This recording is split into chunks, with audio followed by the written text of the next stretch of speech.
A warm welcome to the show. I'm Sally Jastrzębska.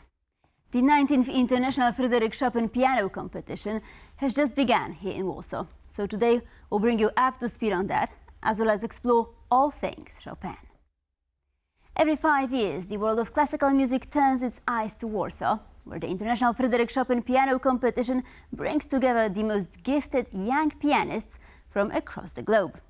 Renowned for its prestige and demanding standards, the competition is more than just a contest.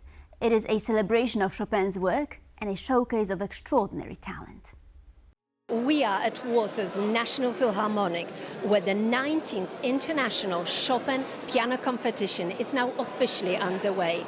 For the next 3 weeks, young musicians from all over the world will compete to become the world's most important interpreter of Chopin's music. The International Fryderyk Chopin Piano Competition is often compared to the Olympics of classical music. But what makes it so challenging? And what pieces will the young musicians have to tackle? We ask Polish pianist Paweł Kowalski. They will have to perform a very complex late piece by Chopin, which is the Polonaise Fantasy, and the most difficult Chopin studies, 5 of them. One of these studies to be chosen for stage 1. It's the most difficult program I remember for decades. And it's not just the performers who face a test of endurance. Tickets to all 4 stages, as well as the laureates concert, usually sell out in just 20 minutes. So what drives audiences to fight for a place here? I want to see the players perform because I play piano and I'm very interested. When I grow up, I want to become a professional pianist.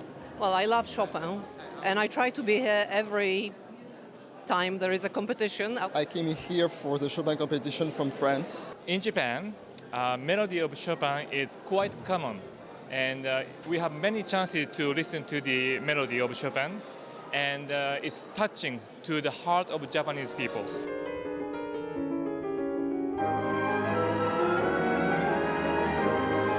With the finals of the competition scheduled for the 18th and the 20th of October, and also accessible worldwide at TVP VOD channel, it feels that the next 3 weeks will be an absolute feast for the lovers of classical music, and we'll be here giving you all the latest from the International Chopin Piano Competition. For TVP World, I'm Karolina Szapland.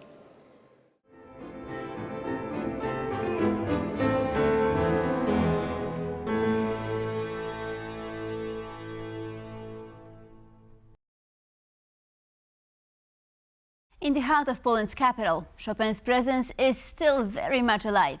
From the churches where he once played to the streets he walked as a young composer. Our reporter Natalia Komarow has embarked on a journey through Warsaw, discovering how the places he knew continue to echo with Chopin's music.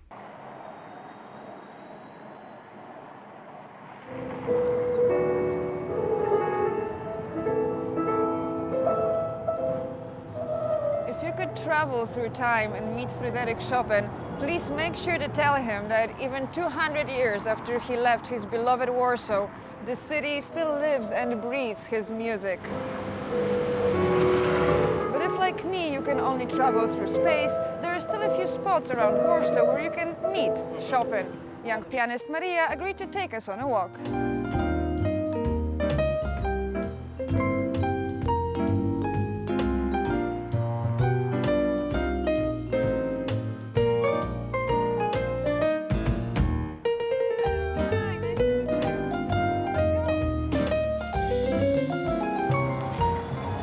We begin at the Church of the Holy Cross. In his final will, Fryderyk Chopin requested for his heart to be buried in Warsaw. The request was fulfilled by his sister, and now the heart rests inside the Holy Cross Church on Nowy Świat. This is, I think, the most unusual for us, for the artists who sometimes play concerts in this church. We feel the soul of Fryderyk Chopin.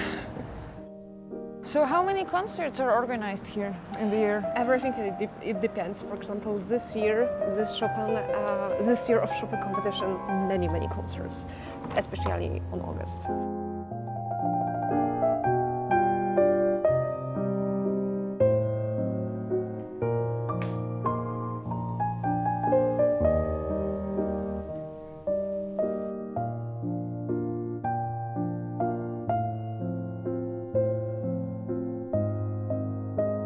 So our next address is right next to the church. Yes, exactly. This is the place where Fryderyk Chopin's sister used to live. Oh, is that the story from that we learned at school? Yes, that exactly. in 1863, during the January Uprising, where the insurgents tried to assassinate the Tsar from this very building? Exactly. Everything was destroyed by Russian soldiers, and unfortunately, Buchholz's piano, Fryderyk Chopin's piano, was thrown from the second floor. This is the brutal sign of falling arts, unfortunately.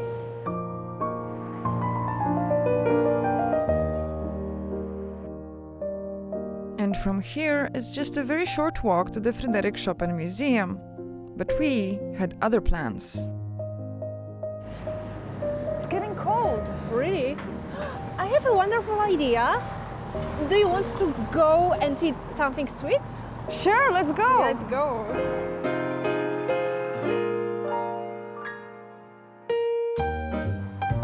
This is one of Warsaw's oldest hotels, a historical place founded by another great Polish pianist, Ignacy Paderewski.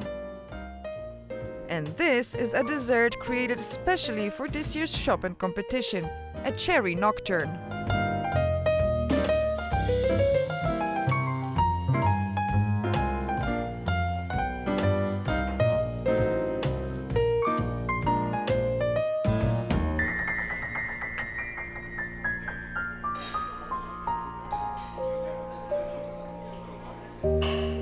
So now it's time to go and listen to Chopin competition. To the Philharmonic then? Yes, exactly. Let's go. Just an hour outside Warsaw lies a small village that gave the world one of its greatest musical talents. Today, the house in Żelazowa Wola, where Chopin was born, has been transformed into a museum, a place where visitors can step back into the early 19th century and discover the story of the composer's childhood.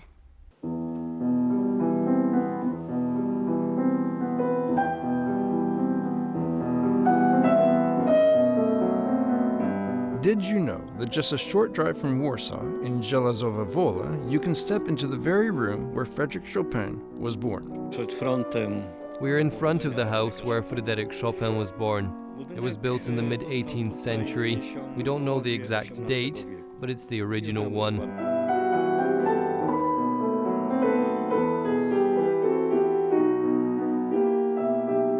Fryderyk Chopin was born here in 1810. His father, Nicholas Chopin, was French by nationality, but Polish by heart.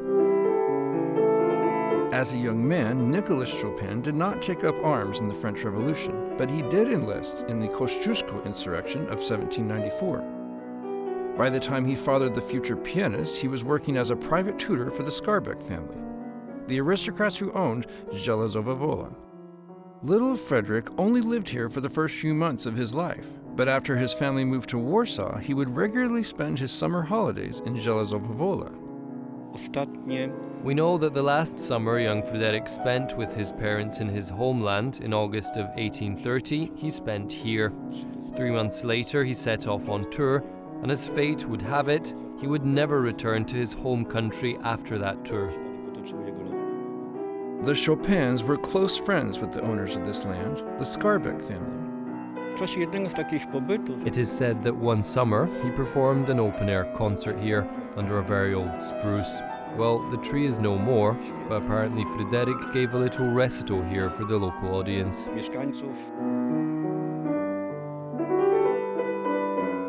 Can you imagine listening to Chopin's music in such a breathtaking atmosphere?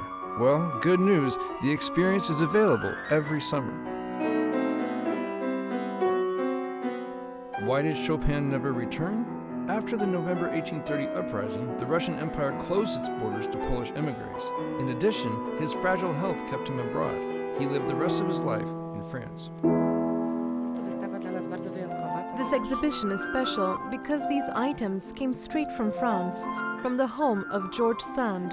They are puppets made by her son with her help, and it's connected to Chopin because that was the home where he spent a lot of time, and he was the inspiring force behind the theatrical events that went on there. Back here in Żelazowa Wola during the summers, young Fryderyk loved to play make-believe theater with his sisters. In France, he taught the same play to the children of his beloved George Sand, the famous writer. Though this exhibition runs only until the end of October, Chopin's spirit lingers in Żelazowa Wola throughout the year.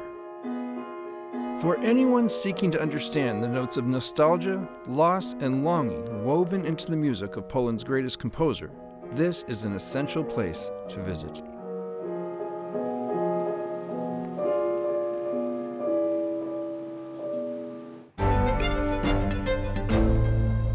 And now it's time for Culture Beat, a roundup of some of the key events on the cultural scene, with Poland right at the heart of it.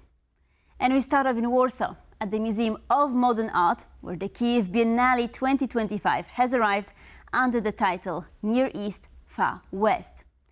This international exhibition looks at the history of war, colonialism and displacement across what the curators call Middle East Europe. We dropped by the day before the big opening, and here's a look. The 6th Kyiv Biennial cannot take place in the Ukrainian capital as the city suffers daily missile and drone strikes. So as a gesture of solidarity, the Warsaw Museums of Modern Art offered to host the event.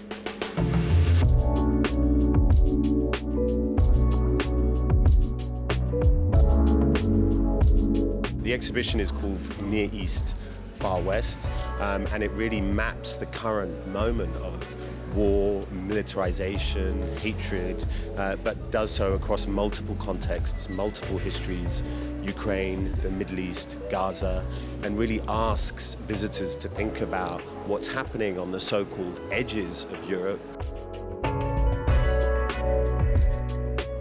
The Kyiv Biennial was launched in 2015 after the revolution on the Maidan Square. Curators from the Visual Research Center took part in the protests and decided to carry the revolutionary energy forward. Our intention back then was attempting to inscribe the Maidan revolution into the global scale and compare it with other so-called Occupy Square movements across the globe, starting from the Arab Spring, Occupy Wall Street, Indignados in Europe. The curators have selected art from across what they call Middle Eastern Europe, a region marked by conflicts, both internal and external. I was thinking, how can I express what I'm feeling, and it was a kind of like a bloody color, when I just close my eyes, I just could see only red. I just arrived. I haven't seen the exhibition yet, but the context feels very relevant with wars all around. Cannons roar, but the muses do not stay silent. The 6th Kyiv Biennial takes place not just in Warsaw and in Kyiv, but also Dnipro, Antwerp and Linz. And the exhibition here at the Warsaw Museum of Modern Art will take place until January 2026. For TVP World, Natalia Komarov. And since we're talking about Chopin today, the great composer also returns to the silver screen.